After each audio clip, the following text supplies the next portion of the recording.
Hello guys. तो इस chapter की शुरुआत होते ही विंसेंट और शार्लोट से सीन से। विंसेंट ने शार्लोट को नाजुक चेहरे को हल्के से छुआ और दृढ़ता से कहा, मैंने कहा था मैं तुम्हारी जिम्मेदारी लूंगा। लेकिन शार्लोट ने इन मीठे शब्दों में बहने से इनकार कर दिया और बेहद होशियारी से पूछा, क्या तुम मुझसे प्यार करते हो? कुछ पल इंतजार करने के बाद भी कोई जवाब न मिलने पर उसने उसका मजबूत हाथ झटक दिया और ठंडी आवाज में बोली, कोई जवाब नहीं। तो इसका मतलब ये प्यार नहीं है। विंसेंट हार मानने को तैयार नहीं था। उसने उसका हाथ पकड़कर धीरे से कहा, इससे फर्क नहीं पड़ता, मैंने कहा है कि मैं तुम्हारी जिम्मेदारी लूंगा तो आखिरी दम तक निभाऊंगा। लेकिन शार्लोट ने साफ कह दिया, जरूरत नहीं है। ये सुनकर विंसेंट चौंक गया। क्या? शार्लोट ने दो टूक जवाब दिया। क्या? हमारी शादी इसलिए हुई क्योंकि उस वक्त तुम बेहोश थे और मेरी माँ ने तुम्हारी इज्जत बचाने के लिए ये कदम उठाया। अब जबकि तुम होश में हो तो ऐसी शादी का कोई मतलब नहीं जिसमें प्यार ही ना हो। अगर आगे कोई कभी तुम्हें कोई और पसंद आ जाए और तलाक लेना चाहो तो बस कह देना, मुझे तुम्हारी जिम्मेदारी नहीं चाहिए। विंसेंट जिद पर उतर गया। लेकिन उस रात जो हुआ वो तुम्हारे लिए बहुत नाइंसाफी थी। मैं उसका मुआवजा देना चाहता हूँ। शर्लोट ने ठंडेपन से जवाब दे दिया, उस रात जो हुआ वो मैंने तुम्हारी जान बचाने के लिए किया था।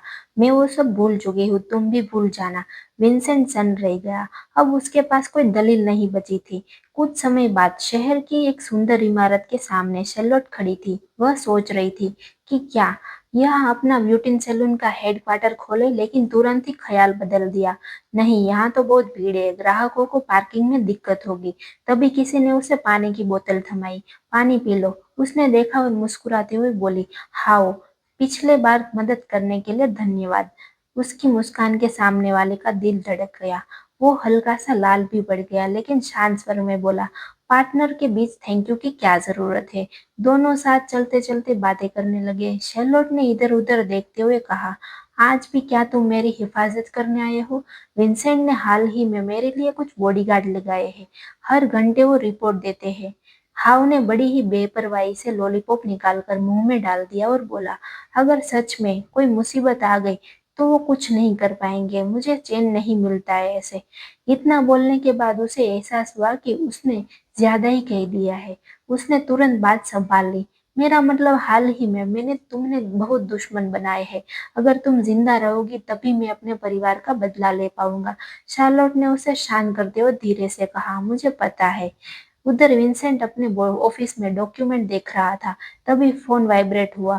बॉडीगार्ड का मैसेज और तस्वीरें थी। यंग मास्टर, मैडम पूरी तरह से सुरक्षित है। ये रही 3 बजे की फोटोज।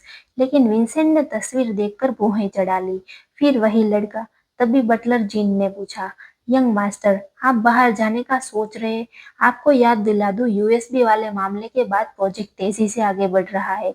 आज दोपहर 3 बड़ी मीटिंग्स है। आप गए बिना काम नहीं चलेगा। फिर अचानक उसने सवाल ताक दिया, यंग मास्टर, क्या आप यंग मिस्ट्रेस को प्यार करने लगे हैं? ये सुनकर विंसेंट का चेहरा बदल गया। उसने गुस्से से कहा, क्या पागल हो गए हो क्या तुम? लेकिन जीन ने अपनी बात रखी, मुझे लगता है आप उनकी परवाह करते हो। अगर आप उन्हें जज्बात साफ कर देंगे तो अच्छा रहेगा। विंसेंट ने उसकी बात काट दी और कुर्सी पर बैठते हुए बोला, ये सब बस फायदे का रिश्ता है और कुछ नहीं। फिर भी अंदर ही अंदर उसका दिल बेचैन था। और जिन को चुप कराने के लिए उसने चिढ़ाकर कहा, और कोई काम नहीं है तुम्हारे पास क्या? जीन हड़बड़ाकर बोला, जी मेरे पास है यंग मास्टर। और वहीं से सीन शिफ्ट होता है शहर के अस्पताल में। सारा नाराजगी से फोन पर बात कर रही थी किसी से। शिया, मैं घायल हूँ, तुम कब मुझसे मिलने आ रहे हो? 1 दिन से ज्यादा हो गया, तुमने मेरा हाल तक नहीं पूछा। और सामने से ठंडी आवाज आई, चलो ब्रेकअप कर लेते हैं। सारा दंग रह गई। क्या कहा तुमने? ब्रेकअप? उसने बेरहमी से कहा, हाँ, हम तो बस टाइम पास कर रहे थे, तुम सच में इतनी सीरियस समझ बैठी हो क्या? सारा गुस्से से चीख पड़ी, झांगशाओ, तुम बहुत घटिया इंसान हो। सामने वाले ने भी पलट कर कहा, तुम खुद भी कुछ कम नहीं हो। कॉल काटते ही उसने फोन जमीन पर पटक दिया और बोली, कमबख्त। और फिर दांत पीसते हुए बोली, ये सब उस सू परिवार की चुड़ैल की वजह से हुआ है। गाइस, इस एपिसोड में मुझे यही पार्ट सबसे ज्यादा अच्छा लगा कि सारा ने जैसे विंसेंट के साथ किया था, अभी इस चुड़ैल के साथ हो रहा है। और वहीं से हमारा सीन शिफ्ट होता है। वापस शैलोट और हाओ साथ चल रहे थे, तभी हाओ बोला, मैं थोड़ा सा प्यासा हूँ, ड्रिंक लेकर आता हूँ। शैलोट इमारत की तस्वीरें खींचने और लोकेशन नोट करने में व्यस्त हो गई। ये जगह कमर्शियल डिस्ट्रिक्ट के पास थी और पार्किंग भी है, काफी सुविधाजनक है, वो सोच ही रही थी। और यहाँ पे एक नए कैरेक्टर की एंट्री होती है, जो था यंग मास्टर जांग।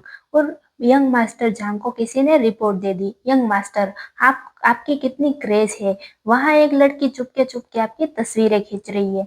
दरअसल शार्लोट जो तस्वीरें खींच रही थी वो बिल्डिंग की थी, लेकिन उसके सेक्रेटरी को लग रहा था कि वो अपने मास्टर जांग की तस्वीर खींच रही है। हम झांग यांग को सिर्फ यान कह के बुलाएंगे, क्योंकि उसका नाम बहुत बड़ा है गाइस। तो यान ने भौहें चढ़ाई और तिरस्कार से कहा, मुझे ऐसे औरतों से बहुत नफरत है। फिर वो धीरे धीरे शार्लोट की तरफ आया और बिना कुछ कहे उसका फोन छीन लिया।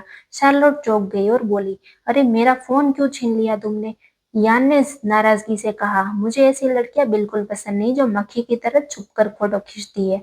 शार्लोट हैरान रह गई और बोली, क्या आपने गलत समझा है, मैं आपकी तस्वीरें नहीं खींच रही थी। यान ने शक से पूछा, मेरी नहीं तो तुम किसकी तस्वीर खींच रही थी? शार्लोट बोली, इस बिल्डिंग की। यान ने खुद ही उसका फोन खोला और तस्वीरें चेक करने लगा। देखो, सबूत सामने है, अब भी इनकार करोगी? लेकिन जैसे ही उसने एल्बम देखा, उसके चेहरे का रंग उड़ गया। ये तो सच में सिर्फ इमारतों की तस्वीरें हैं। वो तो खुद को ही बेवकूफ महसूस करने लगा था। और यहीं पे हमारा चैप्टर खत्म होता है। दोस्तों, आपको क्या लगता है इस नए कैरेक्टर की एंट्री से हमारे इस ड्रामा में क्या क्या चेंज आ सकते हैं? Please comment me down.